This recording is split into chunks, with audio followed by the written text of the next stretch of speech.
나이가 들고 이렇게 되면 다들 살아온 인생을 어떻게 하죠? 후회하고 늙은 것을 안타까워하고 그럽니다.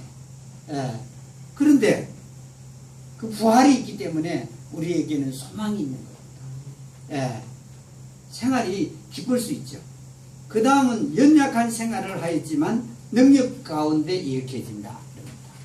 우리가 연약합니까? 강합니까? 연약합니다. 우리 중에 많이 배운 분도 적고 많이 가진 분도 적고 그렇죠? 힘이 센 분도 적고 이게 이렇습니다. 약합니다. 그런데 부활할 때는 뭐라고요? 하나님의 능력 가운데 우리를 어떻게 한다고요? 일으키고 연약해서 못 일어나는 게 아니라 우리 힘으로는 못 일어나지만은 누구의 힘으로요? 하나님의 능력으로 일으키고 그럽니다. 여러분 우리가 빚을 갚을 그 돈이 없으면 어떻게 하면 될까요? 누가 갚아주면 되죠. 마찬가지입니다. 우리 일어날 힘 없어요. 죽었다가 부활할 힘이 없다고요. 근데 누가 일으켜 주신다고요? 하나님께서, 예수님께서 우리를 죽은 데서 어떻게 한다고요? 일으켜 주고. 그러니까 이 죽어도 이게 우리에게는 영 끝이 아니라는 것입니다. 그 위에 일으키지는 부활이 있기 때문입니다. 그리고 이 육체대로 살았죠. 본성에 속한 삶을 살았. 근데 일으킬 때는 뭐예요? 영에 속한 몸으로 일으키고. 여러분 보는 대로 또 뭐죠? 보는 대로 행하고 그러죠.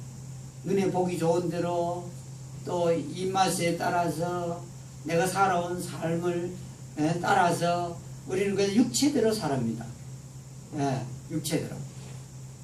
그런데 그렇지만은 그 상관없이 무엇 가운데 하나님에 속한 몸으로 일으켜준다. 그러니까 이 은혜입니다. 부활. 우리가 뭘 해서 부활되는 게 아니고 하나님의 은혜와 사랑 가운데 하나님의 능력으로 우리를 죽어도 어떻게 한다고요? 부활한다 하는 겁니다. 그래서 여기서 이 땅에서 우리가 한탄하고 후회하고 절망해하고 포기하고 좌절할 필요가 있습니까? 없습니까? 없습니다. 전혀 없습니다. 우리의 무슨 힘으로 부활하는 거 아닙니다. 우리가 뭘 잘해야 부활하는 게 아닙니다. 하나님께 뭘 헌금을 많이 해야 부활하는 것도 아닙니다. 예배당에 내가 많이 나와서 부활하는 것도 아닙니다. 하나님께서 만드시고 사랑하시고 그래서 죄악을 지었으니까 아들 예수님을 보내갖고 십자가에 대신 죽게 해가지고 우리를 부활시키는 것이죠. 이 마지막 부분에 가면 두 번째로 저희가 살펴보려는 것은 지금도 죽고 나서의 부활뿐만 아니고 지금도 부활 생명으로 살 수가 있다는 뜻입니다. 44절입니다.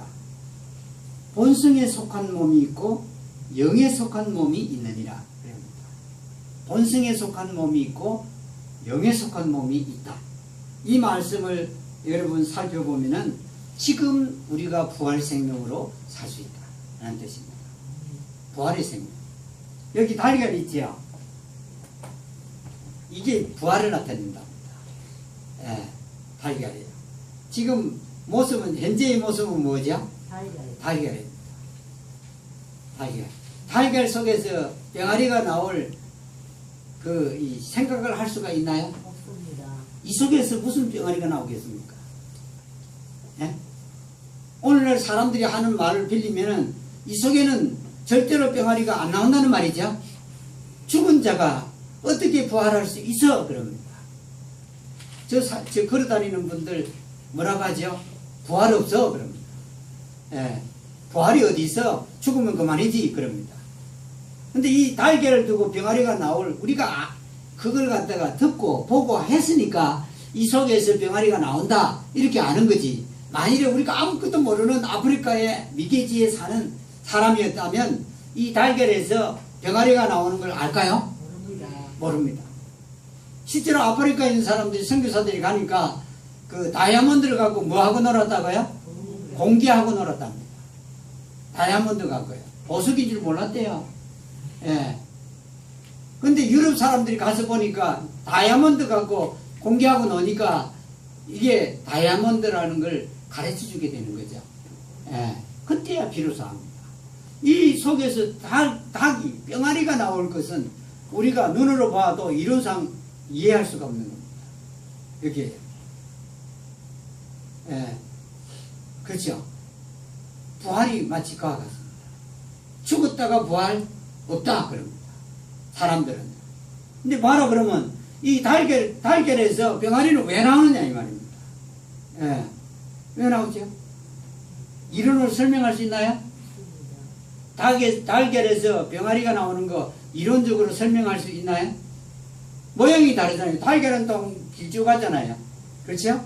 여기서 병아리가 나온다? 예. 이거 이론적으로 설명할 수 없고 또 이게 믿을 수가 없는 겁니다. 여러분 여기서 안 나온다 해야 됩니다. 병아리가요. 만일에 죽은 자의 부활이 없다면 여기서 병아리가 나와서는 안 되죠. 근데 신기합니다. 생명의 법칙이라는 건 너무 신기합니다. 그 법칙을 사람에게도 두었지만은 하나님께서 이 달걀 속에도 법칙을 둔 겁니다. 법칙. 예, 법칙. 어제 우리 오자매님하고 가다가 그랬어요.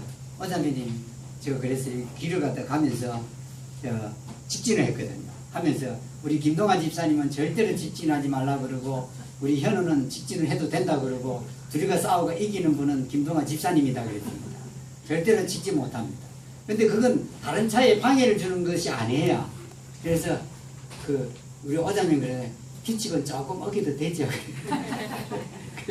제가 그 규칙은 어떤 때는 어기도 될 때가 있으니까 어길 때가 있어 그랬는데요. 여러분 보세요. 이게 그런데 그 규칙은 좀 잘못된 게 이게 아무 방해가 없습니다. 맨 끝에 서면 직진해도 되는데 그게 직진하는 그게 없다고 해서 그런 말을 하는 건데 근데 여러분 규칙을 정해둔 건 누구의 행복을 위해 정해두죠? 나의 행복을 위해서입니다. 교통법규도 그렇죠. 내 행복을 위해서 규칙을 정해둡니다. 규칙을 정해두는데 이것도 달걀에도 규칙이 있습니다. 하나님께서 안에 무엇이 있게 있죠? 이 껍질 안에는 무엇이 있죠? 흰자. 또 흰자 안에는 무엇이 있죠? 노란자. 그 노란자에 붙어있는 게 뭐죠? 코와 같이 이래 만지면은 뭐랄까요? 찔기다 할까요? 뭐랄까요? 코와 같은 그게 붙어있죠. 그게 생명입니다. 달걀의 생명입니다. 그 달걀의 생명이 여러분 자라서 병아리가 된다고 믿어집니까? 우리가 마음대로 이거 끄집어내나요? 안 끄집어내나요? 그거 영양이 안 됩니다. 소화도 안 됩니다. 그래서 이 달걀을 요리할 때 그거 끄집어내고 이렇게 저어가지고 빵을 만들든지 프라이 만들든지 하죠. 예. 그건 영향이 안 돼. 그게 생명입니다. 그 생명이 자라서 병아리가 되는 겁니다. 여러분 이론적으로 믿어지나요? 안 믿어집니다. 안 믿어져요. 그런데 실제로 그게 뭘 먼저 먹기 시작하죠? 노란자를 먼저 먹기 시작합니다. 노란자요. 예. 그러니까 흰자보다는 노란자가 더 영양가가 있는 겁니까? 없는 겁니까? 있는 겁니다. 애기들이 태어나서 모유를 먹어야 된다는 이유가 뭐냐면 분유보다는 모유가 무엇이 더 많겠죠? 이 영양가가 많습니다. 영양가뿐 아니라 이 병에 대한 제약력도 주는 요소들하고 이 모유 속에 분석해 보면 체점이 여러 가지 있나요, 없나요? 네. 저 사람 말이 저보다는 확실한 말입니다. 저 간호사니까 저보다 의학에 대해서 더 잘하는 분입니다. 네. 그걸 먹듯이 이게 먹어서 병아리가 된다는 겁니다. 이게 병아리가 된다면 사람이 죽었다가 부활하는 것도 맞습니까? 틀렸습니까? 맞습니다. 전혀 그럴 가능성이 없는 게 이 달걀인데 달걀에서 병아리가 나오죠. 그래서 이 본문에 보면은 요한복음 11장 25절 26절에 보면 예수님과 마르다가 대화를 합니다. 예수님은 늘 뭘 했죠? 사람들을 만나면 대화를 했습니다. 사마리아 창녀와 만났어도 뭘 했죠? 대화를 했고 니고데모라는 이 바리새인과 만나서도 뭐 했죠? 대화를 했고, 늘 대화를 하는데 마르다하고 대화를 했습니다. 하면서 무엇에 대해서 대화를 했냐면 부활에 대해서 대화를 했어요. 근데 이 마르다는 뭐라고 했죠? 이 나사로가 마지막 날 부활에는 다시 일어날 겁니다. 그랬습니다. 그 예수님이 뭐라고 했죠? 이 요한복음 11장 25절에서 나는 부활이요 생명이니 나를 믿는 자는 죽어도 살겠고, 이 말은 뭐죠? 죽었다가 뭐 한다는 말이죠? 부활한다 하는 뜻입니다. 죽어도 살겠고 누구든지 살아서 나를 믿는 자는 어떻게 한다고요? 결코 죽지 아니하리라. 이게 지금 오늘날 말하는 거예요. 살아서 믿는 자는 안 죽는다 하는, 사람들이 참 이상한 말씀을 하셨다고 생각할 수 있습니다. 근데 지금을 말합니다. 예. 지금 우리 속에는 무엇이 있겠죠? 하나님의 생명입니다. 이 베드로전서 1장 3절을 여러분 집에 가서 보십시오. 그 하나님께서 예수님 부활로 말미암아 너희를 다시 낳으사 그랬죠. 다시 낳으사. 이 몸을 다시 낳았나요? 아닙니다. 하나님의 생명을 이 속에다가 마치 계란에 그 노란재에 붙은 그 생명처럼 우리 속에다가 낳았다는 뜻입니다. 낳았다 하는 그런 이 뜻이죠. 예.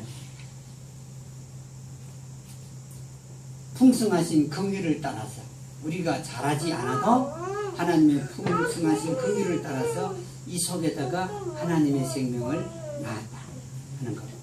이 생명은 눈에 보입니까? 안 보입니까? 안 보입니다. 안 보입니다. 잘 보세요. 달걀 속에 있는 생명이 눈에 보입니까? 안 보입니까?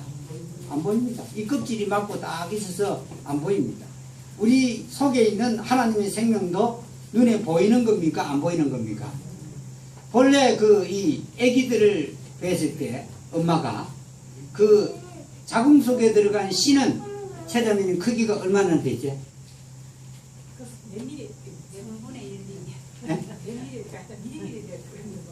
미리미리입니까? 아니면 미리미리의 몇 분의 몇입니까? 눈으로 볼 수 있나요? 눈으로 안 보이는 아주 작은 씨가 그 난자에 들어가서 아기로 자라가기 시작하죠. 그렇죠? 자라가는데 처음에는 아주 작은 것이었습니다. 눈에 보입니까? 안 보입니까? 안 보여요. 근데 이게 사람의 몸으로 형성되기 시작합니까? 안 합니까? 하죠. 그래서 10달이 되면 태어나죠. 대부분. 안 보이는 게 아주 작은 게 자라서 그 작은 게 그럼 우리 이런 모습이 되리라고 상상할 수 있나요? 저는 지금도 신기합니다. 지난번에 그 손자가 하나 태어났는데 정말 궁금했습니다. 예. 처음에 사진을 보내주는데 아주 조금 자랐을 때입니다. 아주 눈곱만한 크기였습니다. 자라가면서 어떻게 되죠? 예. 점점 더 모습이 드러나기 시작합니다. 예. 어떻게 그 모습이 좋아지죠? 그런데 그 모습을 갖고 10달이 지나면은 엄마의 몸속에서 태어나죠. 우리는 그걸 늘 듣고 보았기 때문에 그건 당연히 엄마 모습에 자라서 아기로 태어나지 그럽니다. 근데 여러분 그게 아닙니다. 만일에 우리가 이 엄마의 몸속에서 아기가 태어난 걸 한 번도 본 적이 들은 적이 없으면 그럴 리가 있다고 그럴까요? 그럴 리가 없다고 그럴까요? 그럴 리가 없다고 그럴까요? 예. 그럴 리가 없다고 그럴까요? 여러분 지구가 처음에는 뭐하다고 그랬죠? 둥글다고 그랬습니까? 네모지다 했습니까? 네모지다 그랬습니다. 왜 사람들이 지구가 네모지다고 주장하고 말하고 가르쳤을까요?